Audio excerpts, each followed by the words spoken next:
A CEO conceals his identity within one of his 8 garages and observes a skilled black female mechanic handling hazardous tools.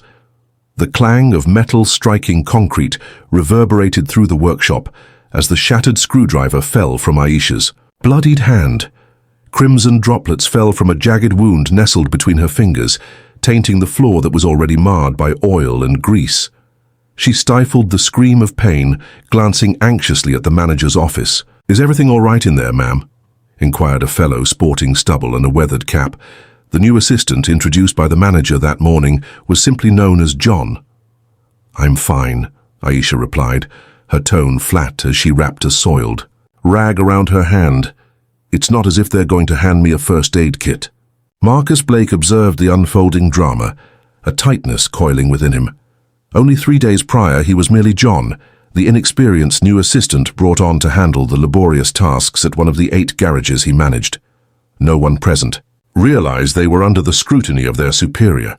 At 42, Marcus had taken over the business from his father 6 years prior and transformed a modest local chain into a thriving medium-sized enterprise.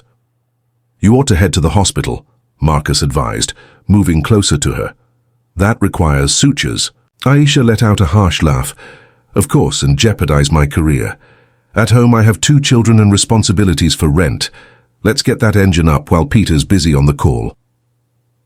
It was at that moment that Marcus became aware of the disarray, of the tools strewn across the floor, a torque wrench secured with electrical tape, a moment of vulnerability in the practice, frayed gloves, an oil-leaking hydraulic jack.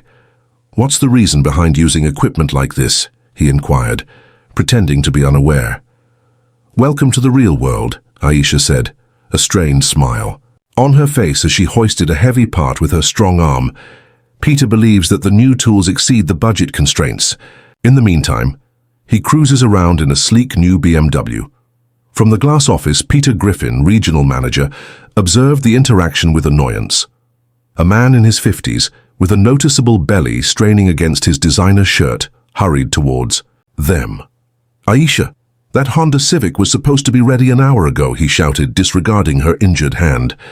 "And you, newcomer, make sure to transport those boxes to the warehouse, or your initial week will also be your final one." Marcus observed how Aisha tensed at the sound of Peter's voice, as if preparing for an impending strike. He observed how the manager addressed the other mechanics, all of whom were white men, yet reserved his yelling solely for Aisha. In the shadowy corners of the warehouse, as he meticulously arranged boxes, Marcus stumbled upon a tattered file resting on a corroded metal shelf. Incident documentation, a multitude of them. Aisha's name surfaced time and again, alongside the names of colleagues she had yet to encounter. Profound insights, contusions, a mangled digit, chemical burns, all ascribed to mistakes made by individuals or carelessness on the part of employees. However, what truly captured his attention was another document, an internal memo from Peter to corporate headquarters detailing his strategy for cost optimization through the delay of equipment maintenance and replacement. At the end of the document, there was a digital signature indicating approval from the finance department at corporate headquarters. Marcus sensed the color fade from his cheeks. This had received the green light from his own finance department. The accolades from his executive team regarding cost savings were, in reality, tainted by the sacrifices of his employees.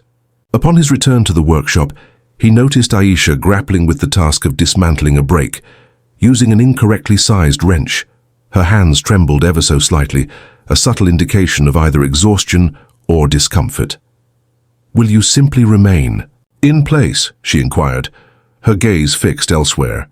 "What brings you to this place still?" Marcus inquired gently. "In this setting, amidst these circumstances?" The glare Aisha directed at him was sharp enough to slice through steel. "Because 6 other places informed me they couldn't accommodate someone of my caliber. 3 inquired whether I genuinely had any knowledge about cars, or if my role was merely to tidy up the office. Even in this challenging environment, there's a certain acknowledgement of my professional capabilities." That night, once the last person had departed, Marcus lingered in his car in the deserted parking lot, gazing at the garage with fresh eyes. A weathered sign bearing the Blake Tech Automotive logo dangled askew above the entrance. The company his father had founded on the ideals of integrity and excellence had transformed into a perilous environment where individuals like Aisha faced daily threats to their safety. What no one in that garage could have foreseen was that Marcus Blake was more than just a CEO fixated on profits. His father, an immigrant mechanic, had encountered similar discrimination before establishing his empire. As the workshop lights dimmed, a scheme started to take shape in his thoughts. A strategy that would not only transform the working environment there, but also reveal a culture of disregard and bias that he, from his position of authority, had permitted to thrive in. His name. If this tale of unexpected revelation and change has resonated with you, make sure to subscribe to witness how a mere disguise will uncover truths that will irrevocably alter the destiny of a whole company and the life of a mechanic who, despite the shattered tools, never allowed them to shatter her spirit. Before the first light of dawn, Marcus made his way to the garage. He had shed most of his elaborate disguise, opting instead to keep the tattered cap on to evade instant recognition. From the parking lot, he observed Aisha making her way to the entrance, her hand wrapped in the same soiled cloth, a visible sign of her struggle. This woman pours her heart and soul into a company that remains oblivious to her existence, he muttered, gripping the steering wheel tightly. His cell phone buzzed, a notification from Vanessa Chun, the legal director for Blake Tech. The documentation is prepared as you requested. Highly sensitive information. Is there anything more you require? Arrive at the location by 2 p.m. Summon the financial auditor. Only one, he responded. Vanessa was not merely a skilled worker. She was the daughter of immigrants whom his father had assisted many years prior. Her allegiance was to the foundational principles of the company, rather than to the numbers on a spreadsheet. Within the confines of the garage, the day commenced with Peter assembling the smaller team. Marcus blended into the crowd, keeping his true self under wraps for the moment. Pay attention, Peter commanded. The main office is seeking improved figures for this quarter. No extra hours, no new components unless absolutely essential, no grievances. His gaze was locked onto Aisha. Particularly you. I have spent an excessive amount of time on your requests. Aisha maintained her focus on him. She responded with a sense of composure, stating that my requests pertained to the essential equipment mandated by law. Peter chuckled with a hint of scorn. What about the law? Do you really believe anyone will reach out regarding your grievances? Meh. He paused, suppressing a word that should not be spoken. Interchangeable technician expressing dissatisfaction with the environment. Kindly. For the next few hours, Marcus collaborated with Aisha, observing her remarkable talent. She identified issues in mere moments that would baffle seasoned technicians. Despite her injuries, her hands glided with an accuracy that was almost clinical. Where did you acquire that knowledge? He inquired as she tackled an electronic injection issue with nothing but a wire and a malfunctioning multimeter. She explained, her focus unwavering on her task, that her father once owned a small repair shop before facing bankruptcy. From a young age, I found myself nestled beneath vehicles, absorbing the intricacies of each component. When the large corporation arrived, they overwhelmed us with their aggressive pricing strategies. Which chain was that? AutoFix Express. Before Blake Tech acquired it, her response was laced with bitterness. The full cycle of inequity. The realization struck Marcus with the force of a blow. 5 years prior, his inaugural decision as CEO was to secure the acquisition of AutoFix Express. His financial team confidently conveyed that it was an opportunity not to be overlooked, given the presence of weak local competitors. He could never have envisioned that those rivals were individuals such as Aisha's family. At 2 p.m., Marcus observed the black sedan arrive. Vanessa stepped out alongside Sophia Kaminsky, a chief auditor renowned for her keen ability to uncover fraud. In the eatery on the opposite side of the street, hidden from Peter's gaze, they convened. "We discovered it all," Vanessa remarked. Peter not only overlooked security, he misappropriated funds designated for equipment. Digital signatures have been falsified. How could this have slipped by without anyone noticing? Documents were manipulated, Sophia replied. A standard audit might overlook it, but a forensic examination would uncover it. Moreover, it appears that accident reports have been consistently modified. The actual rate is tenfold greater than what has been stated. During their conversation, Marcus received an anonymous message containing a video of Peter speaking to another manager, stating, "I hired a black woman to silence HR regarding diversity. She even has the skills to repair cars, can you believe it? However, at the first sign of concern regarding safety, she will withdraw. Blake never seems to make an appearance, does he? Are we fully prepared with all the essentials?" Marcus inquired, his voice quaking with suppressed fury. And additionally, Vanessa confirmed, "The inquiry is, what are your plans moving forward?" Upon returning to the garage, he was met with utter disarray. The mayor's luxury car required immediate attention for servicing. Peter, now fully focused on a key client, insisted on nothing less than excellence. "Aisha, handle this yourself," he instructed. "However, let's keep it straightforward. That car holds greater value than your very existence."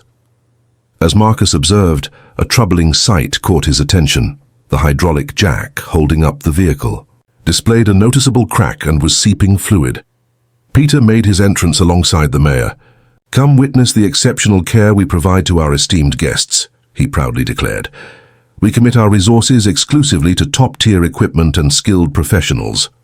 "Quite remarkable," remarked the mayor. "I've consistently come across outstanding remarks regarding Blake Tech. Integrity and excellence, am I right?" "Certainly," Peter beamed. "From the outset, our CEO Marcus Blake has placed a strong emphasis on these values." At that moment, the hydraulic jack let out a sharp, piercing sound. Aisha reflexively propelled herself backward.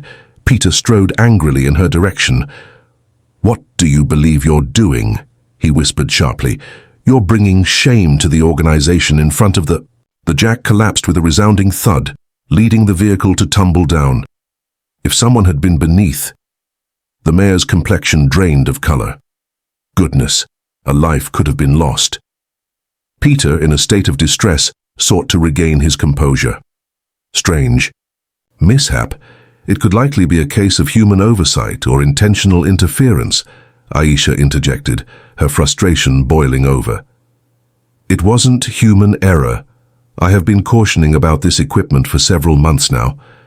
All my emails, forms, and documentation are meticulously organized. Your services are no longer required." With a commanding voice, Peter declared, "Effective immediately." What went unnoticed was the barely discernible smile playing on Marcus's lips. After an entire night immersed in documents, making calls, and meticulously preparing each step, his plan was approaching its pivotal moment. The clues from Vanessa and Sophia's tablets, the covert recordings made over the past 2 days, the mysterious video he had obtained, everything aligned seamlessly. While Peter hurled threats at Aisha, he hardly registered that customers were quietly capturing the moment on their devices. What he also didn't realize was that every smartphone in Marcus, Vanessa, and Sophia's pockets was capturing every moment. 4. A man who had crafted his career by belittling those he deemed lesser, Peter was on the verge of discovering that some flawed instruments can be far more perilous than they appear, particularly when wielded by capable hands. "Today, no one is losing their job," Marcus declared, moving ahead with determination. "Everyone but you, Peter." The manager spun around, a look of bewilderment on their face. "Who do you believe you are?" "Marcus Blake," he responded with a steady demeanor, taking off his cap. "Chief Executive Officer of Blake Tech Automotive." A chilling stillness enveloped the garage. Peter's face drained of color, then flushed with embarrassment as he stammered, "Is this some kind of joke?" The mayor, observing intently, whispered, "Internal investigation." "Something along those lines," Marcus affirmed, as Vanessa and Sophia walked into the garage, tablets in hand. "We have collected sufficient evidence." Aisha remained still, attempting to bridge the gap between the awkward assistant and the commanding CEO in front of her. "This is absurd," Peter attempted, stifling a chuckle. "It's not possible." Vanessa angled her tablet in his direction. Displayed on the screen is a clear recording where I engaged a black woman to address HR's concerns regarding diversity. At the initial mention of safety concerns, she's gone. Do the financial irregularities shed light on anything? Sophia inquired, presenting meticulously organized spreadsheets. The deceptive documents, the counterfeit signatures. The mayor stepped back as though Peter were afflicted with a contagious ailment. This is outrageous. I took the necessary steps to ensure your profits remained strong. Peter erupted, his finger jabbing towards Marcus. The goals that seem unattainable. The reductions to your budget. A whisper swept across the workshop. The other mechanics shot each other uneasy looks. You're correct, Marcus conceded, catching everyone off guard. I share that guilt as well. Aisha gazed upward, taken aback by the revelation. I assigned tasks without adequate supervision. I put numbers before people, Marcus said, his gaze fixed on her. That comes to a close today. Looking at Peter, he remarked, but your guilt runs much deeper. You opted to harm others, to show bias, to jeopardize lives for your own financial gain. Marcus summoned security, who promptly escorted Peter out while he hurled threats of lawsuits. Effective immediately, Marcus announced that this garage is closed for a complete renovation. All individuals will be granted complete paid leave. Upon its reopening, it will feature upgraded equipment and a fresh management team. He shifted his gaze toward Aisha. Individuals who understand automobiles and appreciate others, if you have an interest. Aisha gazed at him intently, her eyes lingering on his face. What makes you trustworthy? You've acknowledged that you permitted this to occur. He responded with sincerity, saying you shouldn't. I have earned your skepticism. However, you will have full freedom to establish safety standards. All requests will be granted, and you will receive compensation for years spent facing undue risk. The mayor interjected, stating that his administration could appoint an independent inspector to oversee the enhancements. A week later, the change was evident. Stairs encircled the outside of the garage as fresh signage was being put in place. Within the space, teams dismantled outdated machinery as others brought in contemporary tools. Aisha sat in a makeshift office, examining blueprints alongside Marcus. She noted that this exhaust system falls short. We require an increase of 30% in capacity. Without a moment's pause, Marcus responded with approval. Is there anything more? Indeed. Aisha mentioned the other regional managers. If Peter was the issue here, who can say there aren't others? Marcus beamed with delight. Your mindset is already aligned with that of a leader. I'm considering things from the perspective of someone who wishes to spare others the pain I've endured, she clarified. Marcus gestured for Vanessa to enter, holding a folder in her hands. Unexpected inspections of every garage. 3 managers have been dismissed already. She proposed to be the safety and compliance supervisor for the entire chain, empowered to shut down any garage that fails to comply with established standards.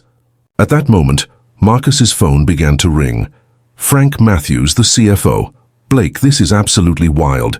The expenses associated with these renovations will devastate our budget. The board is livid. Frank, Marcus interjected, did you endorse Peter's counterfeit approvals? A heavy stillness lingered on the other end. We possess proof that an individual on your team authorized unlawful reductions.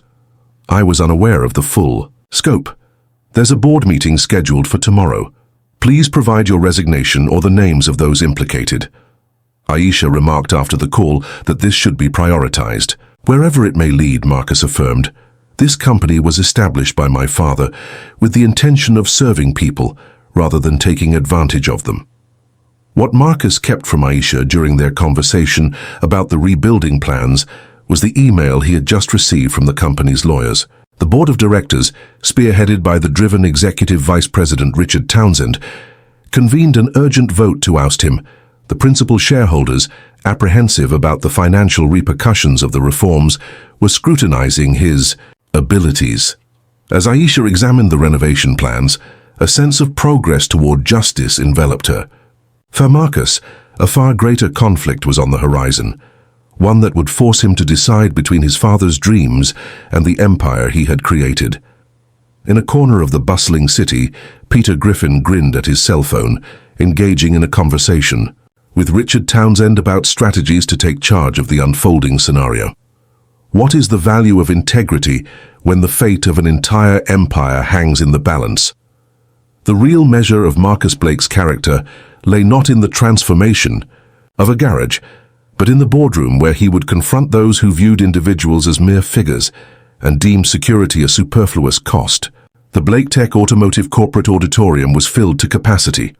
On one side, anxious stakeholders and top-tier leaders. On the other side, a line of garage employees stood, among them Aisha, who had never before entered the headquarters. Marcus Blake stood at the heart of the matter, composed in the face of the seriousness surrounding him. Richard Townsend, the vice president spearheading the opposition, announced that this special meeting has a singular item on the agenda. To decide on the continuation or dismissal of Marcus Blake as CEO in light of financially reckless choices. Marcus offered a faint smile, observing the expressions of those around him. Prior to the vote, I will deliver a 15-minute presentation, as is my legal entitlement. Could I? Richard gave a hesitant nod. Marcus gestured towards Vanessa, who handed out sealed folders to every board member. Hold off on opening them for now, Marcus directed, as he powered up the projector. First, I wish to share a tale. A picture of Marcus's father standing beside an old car appeared on the screen. My father began his journey by repairing cars using tools that weren't his own. This empire was constructed upon two foundational principles: the safety of employees and a deep respect for customers. The visuals transformed into financial graphs. In the last 5 years, we have seen a remarkable 42% increase in our profit margin. Remarkable. Yet, what is the price to pay? Next click reveals images of damaged tools scattered throughout the garage, the damaged hydraulic jack, Aisha's crimson-stained hand. This is the cost, Marcus stated, his tone unwavering. Perilous instruments, workers in jeopardy, organized bias. Soft whisper spread across the auditorium. Richard attempted to interject. This is a clear case of emotional manipulation. The figures. What are the figures, Richard? Marcus smiled, a deliberate expression. You may now access the folders. The ensuing silence was profound. The folders held comprehensive accounts of embezzlement, forged signatures and transcribed recordings, featuring multiple instances of Richard himself in heated discussions with Peter regarding the reduction of excessive security expenses and maintaining control over that black girl. Blake Tech is more than just a garage company, Marcus elaborated. It's a heritage, a testament to the values my father instilled. I nearly ruined it due to carelessness. Isha rose to her feet, catching everyone off guard. If I may, she stated, with clarity, I've never attended a corporate meeting before. May I present something to you? Marcus nodded, captivated. Aisha pushed her sleeve back, exposing a prominent scar etched into her forearm. An elevator collapsed, and this is what transpired. I did not receive any compensation. Insufficient medical attention. I continued to toil away, driven by the need to provide for my children. She gazed at the shareholders. You profit immensely from our hard work, from our veins. If that holds no significance for you, take into account the legal expenses when these incidents come to light. When the unjust practices come to light. The atmosphere was thick with anticipation. Richard Pale made one final attempt. Nevertheless, the financial viability of Marcus's proposed reforms remains questionable. Is that so? With a decisive click, Marcus activated the projector once more. The initial stage of the reforms has been successfully put into action in the model garage. Following 3 weeks of operation, there has been a notable increase in productivity by 28%. No customer complaints whatsoever, and the grand revelation, a fresh slide featuring an ascending graph. Operating profit has increased by 15%. Safety and dignity are not expenses. They are investments that yield returns. The decision was nearly unanimous. Marcus would continue in the role of CEO. The reform plan is set to be rolled out throughout the entire network. Richard, together with 3 other executives entangled in the scheme, was ousted from the board and confronted internal proceedings. 3 months later, Marcus officially opened the headquarters for Blake Tech's new security and compliance department. Aisha, now at the helm of the department as executive director, ceremoniously cut the red ribbon amidst a chorus of applause. She declared to the gathered reporters that every garage is now equipped with state-of-the-art tools. We have established rigorous protocols, continuous training, and a straightforward avenue for reporting violations without fear of retaliation. Peter Griffin sat in his modest apartment, the only place he could afford after everything fell apart. As he watched the ceremony unfold on television, the court had dismissed his defamation suits. 3 charges of negligence were awaiting resolution. The ultimate twist: not a single auto shop would employ him, not even for the role of a car washer. After the ceremony, Aisha spotted Marcus gazing at the restored portrait of his father in the main lobby. She remarked that he would feel a sense of pride. Marcus responded on behalf of both of us. "What truly captivates me, your ability to tackle intricate mechanical challenges using damaged tools for an extended period is truly impressive." Aisha beamed with delight. "That's the essence of what individuals like me engage in throughout our existence. We adapt and create on the fly. We evolve. We endure with only the essentials. Envision the possibilities that await us when we have the appropriate instruments at our disposal." In the subsequent week, Blake Tech introduced a scholarship initiative aimed at supporting young mechanics hailing from underrepresented communities. The training center, located in the refurbished Garage 3, was named in honor of Aisha's father, the humble mechanic who had his business taken away by predatory corporations years ago. A television crew captured the moment as the inaugural class of graduates was presented with their professional toolkits. Among them stood Aisha's 2 teenage sons. "My mother instilled in me the belief that regardless of how much they attempt to shatter you," the older son shared with the camera, "it's the creation from those shattered fragments that holds true significance." In his office, Marcus observed the broadcast with a contented grin. His phone vibrated, signaling a new quarterly profit milestone. It became clear that integrity was, in fact, the most effective approach to business. At times, we must delve beneath the surface to uncover the raw reality. At times, it's those individuals whom society seeks to undermine that possess the resilience needed to transform entire systems. If this tale of change and fairness resonated with you, join us now for more narratives that demonstrate that genuine achievement is not solely quantified by profits, but by the respect we extend to every individual we encounter.